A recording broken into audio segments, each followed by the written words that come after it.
근데 팔이라고 하면 여러분들 팔의 음을 가지고 있는 한자 뭐 있어요? 여덟팔. 여덟 팔. 또 그 다음에 뭐 있어요? 모르잖아요.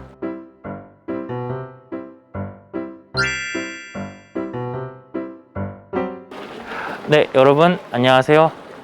절턱 낮추기 프로젝트 저절로 칸다의 홍위키입니다. 벌써 범어사 3부를 진행하고 있습니다. 제 눈을 희생하고 뷰를 살리고 있는 모습을 볼 수 있습니다. 우리들의 고려사항 중에 멋진 뷰는 고려사항에 있지만 제 눈은 고려사항이 없기 때문에 어쩔 수가 없습니다. 제가 지금 나와 있는 곳은 이번 3부에서 가장 중요하게 촬영되어야 할 건물 한 채인데 한 채이면서 세 채입니다. 한번 보겠습니다. 제일 오른쪽에 보이는 것이 나한전이고 가운데가 독성전, 그리고 제일 왼쪽이 팔상전입니다. 이 세 가지 건물이 하나의 큰 건물 안에 들어가 있는 상당히 특이하고 독특한 구조를 갖고 있는데요. 보통은 이 건물들을 따로따로 두거나 아니면 한 건물의 세 가지 기능을 다 하도록 아싸리 몰아넣는데, 이번에는 건물을 따로 두지는 않으면서 기능은 또 따로 하는 방을 이게 두었습니다. 그러니까 원룸이 3개 들어가 있는 하나의 큰 방이다 라고 생각하시면 되겠습니다. 분리형 원룸이라고 하나? 그럼 제일 먼저 팔상전을 보도록 할 건데, 자, 여러분들 한자를 잘 읽으시는 분들도 제일 오른쪽에 있는 한자는 읽기가 힘들 겁니다. 저 한자는 특별할 특자 앞에다가 지금 손수변을 갖다가 넣은 한자인데, 저 한자를 음을 팔이라고 합니다. 근데 팔이라고 하면 여러분들 팔의 음을 가지고 있는 한자 뭐 있어요? 여덟팔. 여덟 팔. 또 그 다음에 뭐 있어요? 모르잖아요. 그럼 저게 뭐냐? 도대체 무슨 한자인데 팔상전이라고 지었냐? 저 글자가 여덟 팔자의 가진자라고 하는 글자입니다. 자, 가진자는 우리가 중국의 한자를 보면 한일, 두이, 석삼, 넉사가 획 몇 개만 그어 놓으면 다른 한자로 쉽게 바뀔 수 있단 말이에요. 예를 들어서 한일자가 있는데 작대기 2개를 쏙쏙 그으면 석삼자가 되고, 그 한일자에다가 이렇게 9구자로 만들 수 있고 10자로도 만들 수 있고, 그렇죠. 그래서 숫자를 일부러 더 어렵게 만든 것이 가진자입니다. 예를 들어서 참여할 참자라고 하는 한자는 좀 복잡하게 생겼죠. 이 참여할 참자는 석삼자의 가진자로도 쓰입니다. 그렇듯이 저 앞에 있는 글자는 여덟 팔자의 가진자로 쓰이는 팔자입니다. 자, 그러면 팔상이라고 하는 게 무엇이냐? 바로 8가지의 모습인데요. 바로 부처님의 생애를 그림으로 기록해 놓은 8가지 컷입니다. 즉 부처님 인생의 8컷이죠. 자, 한번 들어가서 감상해 볼까요? 네, 저희는 지금 팔상전 안으로 들어와 있습니다. 팔상전에서 이쪽 옆에는 바로 독성전이 있기 때문에 이렇게 가벽의 형태로 되어 있고요. 위에는 통에 있습니다. 하나의 건물이라는 점을 짐작할 수 있죠. 자, 그리고 제 뒤로 보이는 이 4폭의 그림, 그리고 저 반대편에 있는 4폭의 그림이 모두 팔상을 구성하고 있습니다. 이 8폭의 그림으로 우리는 부처님의 인생을 요약적으로 살펴볼 수 있는 것이죠. 팔상전이란 바로 그런 기능을 하고 있는 것입니다. 자, 그림은 조금 복잡하게 구성이 되어 있고 순서도 조금 복잡합니다. 그래서 1, 2, 3, 4 이런 식으로 진행되어 있는 게 아니라 여기는 홀수, 저기는 짝수로 진행되어 있어서 1, 2, 3, 4, 5, 6, 7, 8번. 그래서 여기서 시작해서 저쪽 8번째로 끝나게 되어 있습니다. 자, 그럼 첫 번째 그림부터 한번 감상해 볼까요? 첫 번째 그림은 도솔천에서 내려오는 상입니다. 바로 도솔래의 상이라고 하는 상이에요. 제일 위로 올라가면 마야 부인이 의자에 앉아 흰 코끼리를 타고 있는 꿈을 꾸는 장면이 묘사되고 있습니다. 오른쪽 아래에는 왕과 왕비가 꿈을 꾼 내용을 바라문에게 물어보는 장면도 들어가 있습니다. 자, 이 장면에서는 아직 석가모니 부처님이 등장하기 이전에 마야 부인께서 석가모니를 잉태하시고 그거에 관련된 꿈을 꾸고 있는 장면이다 라고 보시면 되겠습니다. 두 번째 장면 넘어가 볼까요? 네, 1편에 대한 감상이 끝났으면 바로 옆으로 가시면 안 됩니다. 옆에 있는 3번이에요. 그래서 우리는 여기 옆에 있는 2번 이 그림을 한번 보도록 하겠습니다. 자, 2번 그림을 보실까요? 네, 두 번째 그림은 바로 비람 강생상입니다. 비람이라고 하면 룸비니 동산을 얘기하고요. 거기에서 생명이 탄생하는 상을 얘기합니다. 그곳에 보면 중간 아랫부분에 마야 부인이 친정으로 가던 도중에 나뭇가지를 잡고 서서 오른쪽 겨드랑이로 아이를 낳는 장면이 나타나 있고요.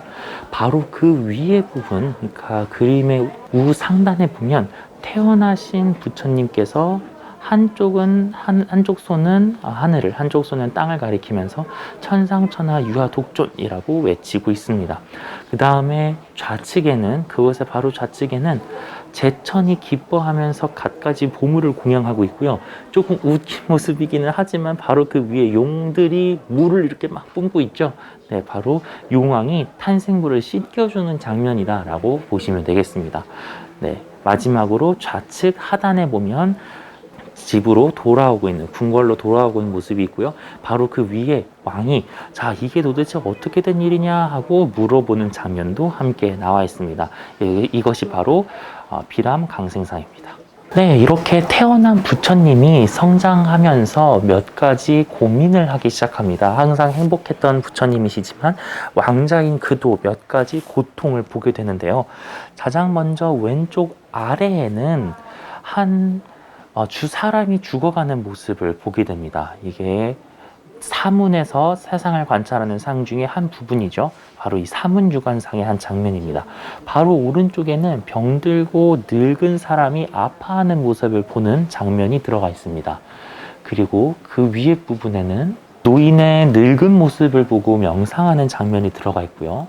그리고 왼쪽 중간 부분에 가면 수행하는 사문의 모습을 보고 출가를 결심하는 부분도 나와 있습니다. 이것이 사문유관상이라고 합니다. 자, 네 번째 상은 유성 출가상이라고 하는 상입니다. 성을 넘어가서 출가하는 상인데요. 왼쪽 하단에 보시면 태자궁에서 신녀들과 신하들이 모두 취해서 잠자고 있는 장면이 나와 있습니다. 그리고 나서 우측 중단으로 들어가면 말을 타고 성문을 뛰어넘는 모습이 보이는데요. 뛰어넘는다기보다는 거의 구름다리를 건너고 있기는 한데 아무튼 저거는 뛰어넘고 있는 장면이라고 합니다. 그 다음에 중간 부분에 가면 태자가 떠났다고 왕과 왕비에게 지금 어디에 있는지 보고하고 있는 모습입니다. 자세히 보시면 손에 왕자가 입던 옷이 들려 있습니다. 네, 다섯 번째 상은 설산수도상이라고 합니다. 여러 가지 장면들이 나와 있는데 제일 왼쪽 아래에서부터 살펴볼 수 있겠습니다. 제일 왼쪽 아래에는 부처님이 머리를 깎고 있는 모습이 나타나 있습니다. 부처님이 머리를 깎고 사문의 옷으로 갈아입는 장면, 즉 수행자의 옷으로 갈아입는 장면이 나타나 있어요. 그러면 부처님께서는 당연히 설득을 하고 싶겠죠. 자, 오른쪽 중반에 보면 부처님의 다시 돌아오라고 신하들이 와서 설득을 하는 장면도 놓여져 있어요.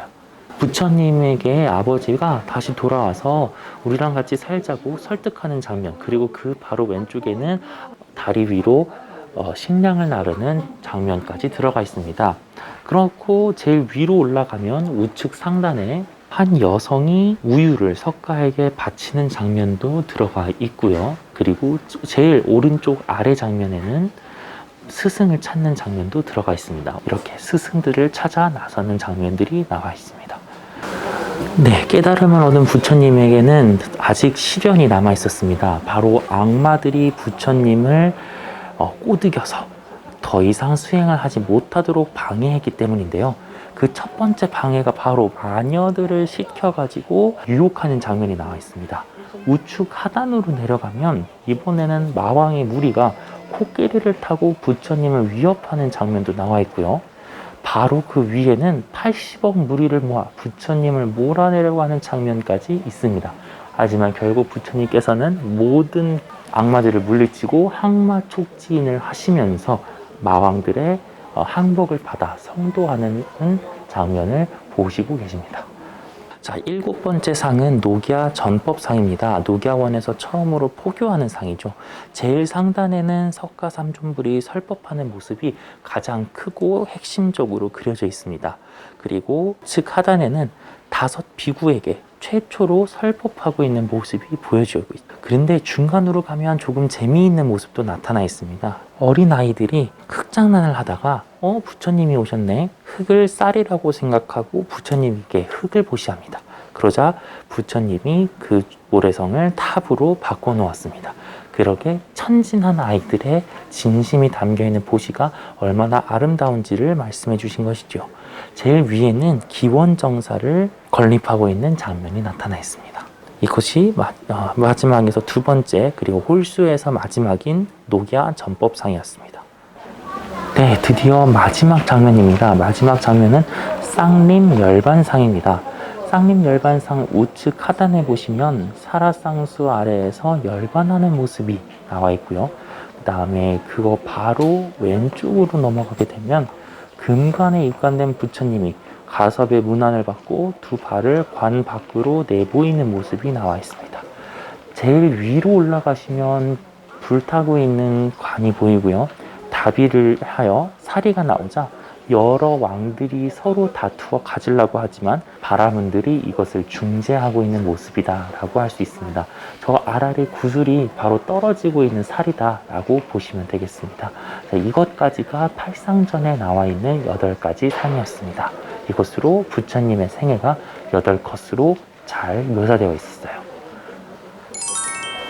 네, 이곳은 바로 나한전입니다. 나한이라고 하는 말은 소승불교에서 특히 쓰는 말인데 깨달음을 얻은 사람이라고 생각하시면 되겠습니다. 원래는 아라한이라고 얘기하는데 한자로 음차했을 때는 나한이라고 하기도 하고요. 진리에 응했다라는 뜻에서 응진이라고 부르기도 하고, 여러분들이 만약 나한이랑 비슷한 것 같은데 이름이 응진전이에요 라고 본 적이 있다면 응진전 또한 나한전과 같은 기능을 하고 있다라고 생각하시면 되겠습니다. 가운데는 부처님이 계시고요. 각각 왼쪽과 오른쪽에 8분의 제자, 총 16분의 제자, 우리가 흔히 법문을 외울 때 16성이라고 얘기하는 16대 제자들이 쪽과 오른편에 자리하고 있습니다. 나한전은 이렇게 깨달은 제자분들을 모셔놓은 공간이라고 생각하시면 되겠습니다. 그러면 과연 홍익희도 아라한이 될 수 있을까요? 오늘 밤에 먹을 음식과 오늘 밤을 지새울 방법을 고민해보니 제가 아라한이 되는 것은 조금 멀었다라는 생각이 듭니다. 여러분들도 마찬가지잖아요. 다 알아요. 네, 여러분 안녕하세요. 홍익희입니다. 이번 범어사 촬영 정말 짧은 시간에 많은 내용을 담을 수 있게 노력을 했는데요. 범어사를 관람하는데 조금이라도 도움이 되셨으면 좋겠습니다. 또한 가을 정취를 느낄 수 있는 범어사에 여러분들이 직접 오지 못하더라도 이렇게 영상으로나마 풍경을 감상하실 수 있었으면 좋겠습니다. 범어사는 총 4부작으로 나갈 예정이고 1, 2, 3부작의 마지막 인사를 여기서 드리도록 하겠습니다. 마지막 4부에서는 범어사에서 발견된 2살짜리 국보가 있다고 하여 그것을 저희가 취재해 보았는데요. 그 편도 한번 기대해 주시고 감상해 주시면 좋겠습니다. 최근에 구독자가 700명이 넘는 쾌거를 이루어냈습니다. 뒤에도 박수 주세요. 네. 고마워요. 여러분들이 열심히 좋아요를 눌러주시고 댓글도 달아주시고 또 구독도 눌러주신 덕분에 조금씩 성장하고 있는 대불련 유튜브 채널이 되고 있습니다. 앞으로도 저절로 간다 많이 사랑해주시고 앞으로도 더욱더 많은 촬영으로 찾아뵙도록 하겠습니다. 안녕히 계십시오. 절정 낮추기 프로젝트 저절로 간다. 슝슝.